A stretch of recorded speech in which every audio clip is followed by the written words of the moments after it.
ঢাকায় দুর্বৃত্তের গুলিতে স্বেচ্ছাসেবক দলের নেতা খুন, শরীয়তপুরে বিস্ফোরণে প্রাণ গেল যুবকের।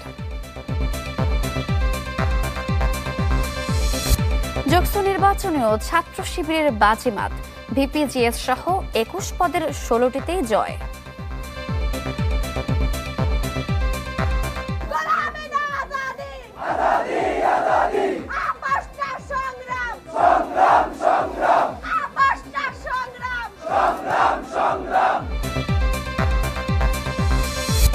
সারা দেশে সিলিন্ডার গ্যাস বিক্রি বন্ধের ঘোষণা ব্যবসায়ীদের, বিকেলে বিইআরসি এর সাথে বৈঠক।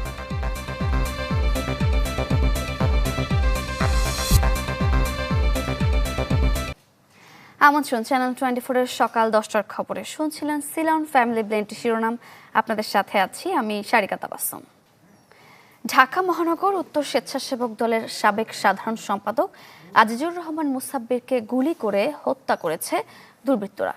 গতরাতে রাজধানীর পশ্চিম তেজতুরী বাজারে এ ঘটনা ঘটে। প্রতিবাদে কারণ বাজারে সার্ক ফোয়ারা মোড় অবরোধ করেন নেতাকর্মীরা। ঢাকা মহানগর উত্তর স্বেচ্ছাসেবক দলের সাধারণ সম্পাদক ছিলেন আজিজুর রহমান মুসাব্বির। রাজধানীর তেজতুরী বাজারে শরীয়তপুর সমিতির অনুষ্ঠান শেষে ফিরছিলেন তিনি। স্টার কাবাবের গলিতে তাকে লক্ষ্য করে কয়েক রাউন্ড গুলি ছোড়ে মোটরসাইকেল আরোহী দুর্বৃত্তরা। গুলিবিদ্ধ হন মুসাব্বির ও তার সহকর্মী মাসুদ। দুজনকে উদ্ধার করে বিআরবি হাসপাতালে নিলে মুসাব্বিরকে মৃত ঘোষণা করেন চিকিৎসক। এ খবর ছড়িয়ে পড়লে কারওয়ান বাজারে সার্ক ফোয়ারা মোড় অবরোধ করে বিক্ষোভ করেন নেতাকর্মীরা।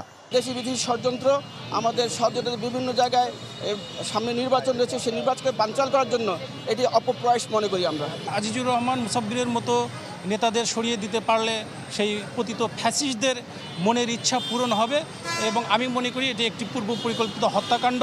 আমরা অবিলম্বে প্রশাসনকে আহ্বান জানাবো এই ঘটনার দৃষ্টান্তমূলক শাস্তি এবং গ্রেপ্তার করে তার দৃষ্টান্তমূলক শাস্তি দিতে হবে। ময়নাতদন্তের জন্য মুসাব্বিরের মরদেহ ঢাকা মেডিকেলে মর্গে পাঠায় পুলিশ। হত্যাকারীদের অবিলম্বে গ্রেফতার ও বিচার দাবি করেন বিএনপি নেতারা। লোকারণ্যের মধ্যে যদি ঘাতকরা যদি এভাবে যদি হত্যা করে তারা যদি পালিয়ে যেতে পারে, তাহলে বলতে পারেন কোনো প্রার্থী, কোনো রাজনৈতিক দল, এমনকি জনগণের ন্যূনতম কোনো নিরাপত্তা কিন্তু আর থাকছে না। এই হত্যাগুলো আসলে আমরা মনে করি যে একটি বিশেষ উদ্দেশ্যকে সামনে নিয়ে করা হচ্ছে, যাতে সামনে যে নির্বাচন সেই নির্বাচনকে বাধাগ্রস্ত করা যায়। এদিকে গুলিবদ্ধ মাসুদকে নেওয়া হয় ঢাকা মেডিকেল কলেজে। তার পেটের বাম পাশে গুলি লাগলেও শঙ্কামুক্ত বলে জানান চিকিৎসক।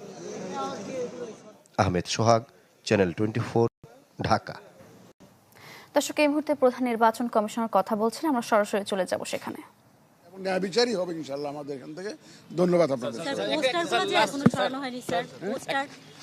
পোস্টার তো কোথায় আছে? আমি তো পোস্টার তো দেখি না। এনসিপি, জামাত এবং ইসলামী আন্দোলন আপনার সঙ্গে মিটিং করেছে গত 2 দিনে। তারা আপনাদের কাছে বলে গেছে যে আরেকটি পাতানো নির্বাচন হলে রাজপথে নামবে স্যার। আপনি কি মনে করছেন স্যার? কোনো পাতানো নির্বাচন হবে না, রাজপথে নামারও দরকার হবে না। কোনো পাতানো নির্বাচন দেশে ইনশাআল্লাহ হবে না। শুনছিলেন প্রধান নির্বাচন কমিশনার এতক্ষণ কথা বলছিলেন। লাইভে কি প্রধান নির্বাচন কমিশনার এতক্ষণ কথা বলছিলেন। আসলে তিনি আজকে আপিল গ্রহণের যে চতুর্থ দিন, সেই চতুর্থ দিনের যে কার্যক্রম শুরু হয়েছে সকাল 10টায়, সেটি দেখার জন্য মূলত ইলেকশন কমিশনের যে বুথগুলো খোলা হয়েছে সেখানে এসেছেন। সেখানে এসে সাংবাদিকদের বেশ কিছু প্রশ্নের উত্তর তিনি দিয়েছেন।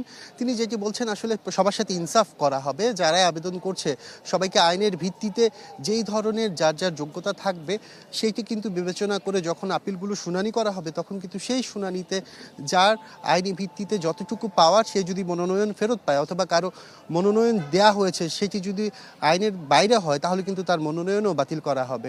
এই কথাগুলো মূলত প্রধান নির্বাচন কমিশনার বলছিলেন। আর যদি বলে রাখি, গতকাল 3 দিন পর্যন্ত যে আপিল গ্রহণের কার্যক্রম, সেটিতে 295টি আপিল কিন্তু এখানে জমা পড়েছে। আমরা দেখতে পাচ্ছি এখানে কিন্তু বাংলাদেশের বিভিন্ন স্থান থেকে যারা আসছেন, মূলত তারা তাদের যে আপিলের কার্যক্রমগুলো সেগুলো কিন্তু করে যাচ্ছেন। আর আগামীকালকে কিন্তু এই কার্যক্রম শেষ হবে। সেই হিসাবে বলা যায় মাঝখানের 2 দিন কিন্তু আমরা দেখেছি অনেক প্রার্থীর চাপ ছিল প্রথম দিনের তুলনায়। তবে আজকে যেহেতু শেষের দিন, আগামীকাল যেহেতু এই আপিল গ্রহণ শেষ হবে, সেই হিসাবে বোঝা যাবে আসলে কি পরিমাণ চাপ আজকে পড়ে। তবে এখন পর্যন্ত 295টি কিন্তু আবেদন পড়েছিল গত 3 দিনে। এই ছিল এখান থেকে সর্বশেষ অবস্থা। দর্শক, প্রধান নির্বাচন কমিশনার যুক্ত হয়েছিলেন, আমরা সরাসরি যুক্ত হয়েছিলাম, সেখানে শুনছিলাম সেসব কথা এবং বিস্তারিত জানাচ্ছিলেন সহকর্মী আশরাফুল আলম আকাশ।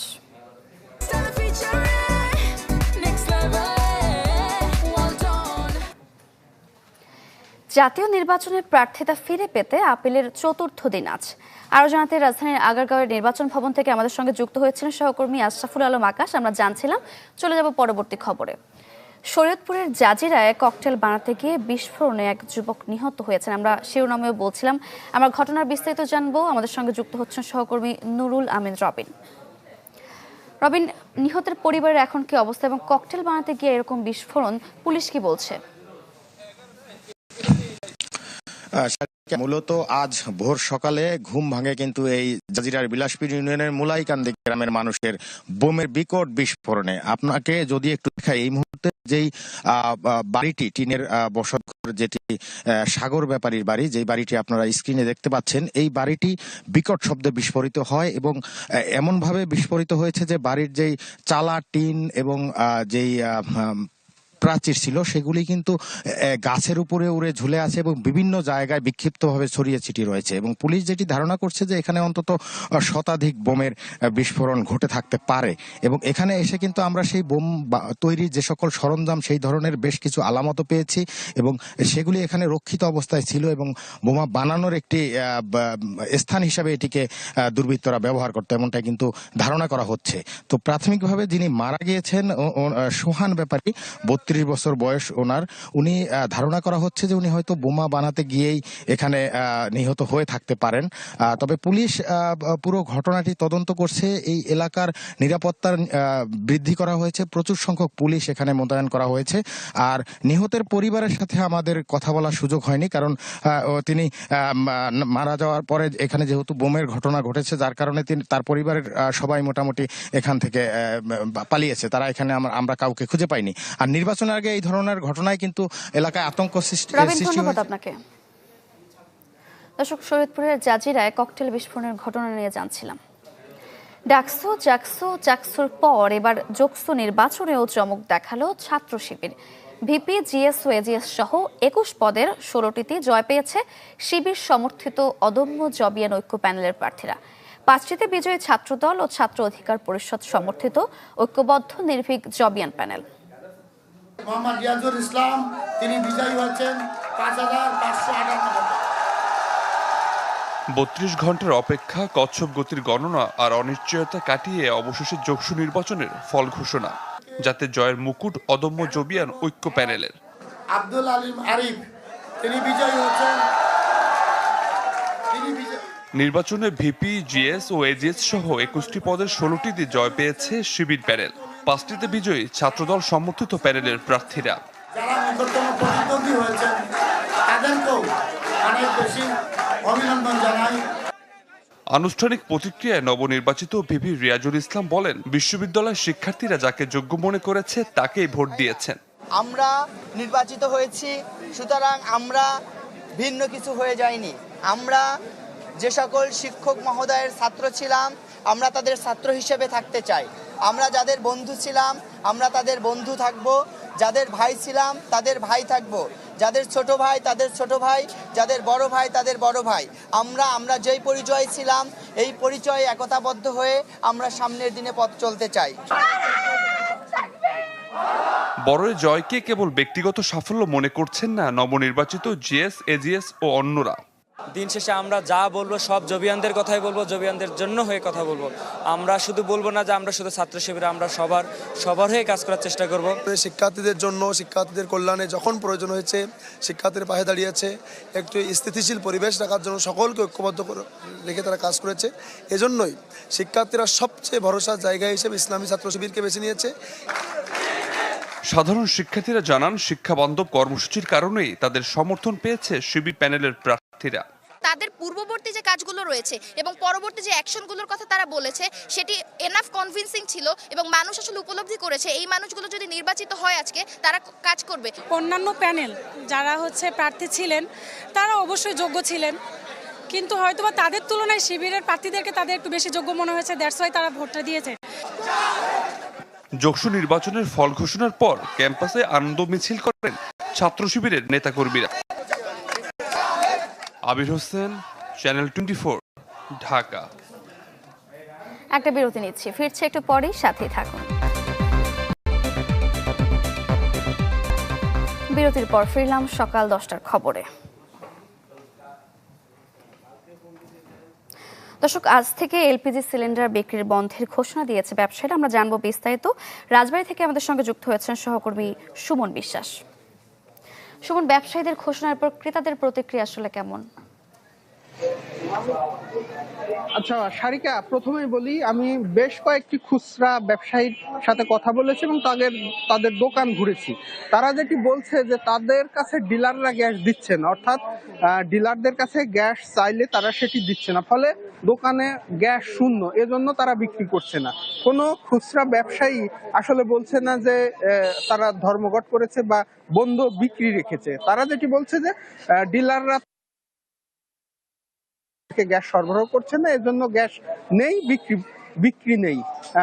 আমরা এই দোকানটিতে আসার পরেও দেখেছি কয়েকজন যারা ক্রেতা তারা কিন্তু এসে ঘুরে যাচ্ছে গ্যাসের জন্য। বিশেষ করে যারা এই শহরগুলোতে বহুতল ভবনে থাকে তাদের এই রান্নার এই সিলিন্ডার গ্যাসের উপরই কিন্তু নির্ভর করতে হয়, ফলে তারা না পেয়ে হতাশ এবং সরকারের উপরেও তারা অনেকটা ক্ষুব্ধ যে এই বিষয়টি তারা কেন একটা ইসের দিকে যাচ্ছে না। এরকম যদি গ্যাস বিক্রি বন্ধ থাকে বা গ্যাস দোকানে এসে না পায়, তাদের রান্না বা গৃহস্থালির কাজকর্ম, খাওয়া দাওয়া অনেকটাই কিন্তু সেই রেস্টুরেন্ট নির্ভর হয়ে যাবে। আর এই খুচরা ব্যবসায়ীরা যেটি বলছে যে সরকার যে নির্ধারিত দাম বেঁধে দিয়েছে সেই দামে এই পরিবেশক অর্থাৎ ডিলাররা তাদের গ্যাস দেয় না।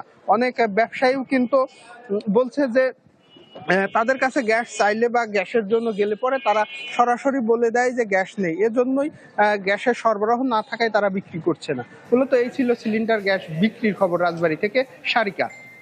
সুমন, ধন্যবাদ আপনাকে। দর্শক, আজ থেকে এলপিজি সিলিন্ডার বিক্রি বন্ধের ঘোষণা দিয়েছে ব্যবসায়ীরা। আমরা বিস্তারিত জানছিলাম রাজবাড়ী থেকে। এবার আসেন সিটির সৌজন্যে ভোটের মাঠের খবর।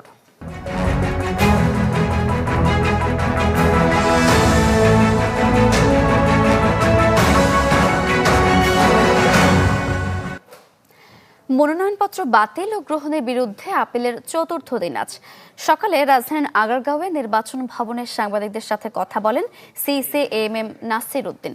জানান, এবার আর আগের মতো পাতানো নির্বাচন হবে না। এর আগে গতকাল তৃতীয় দিন নির্বাচন কমিশনে আপিল করেন 131 জন। এই নিয়ে 3 দিনে জমা পড়ে 295টি আবেদন। এদিকে স্বরাষ্ট্র মন্ত্রণালয় থেকে জারি করা পরিপত্রে বলা হয়েছে, ভোটের 4 দিন আগে পরে 7 দিন নির্বাচন কেন্দ্রিক দায়িত্ব পালন করবে আইন শৃঙ্খলা বাহিনী। 8 থেকে 14 ফেব্রুয়ারি পর্যন্ত মোতায়েন থাকবে সশস্ত্র বাহিনীও।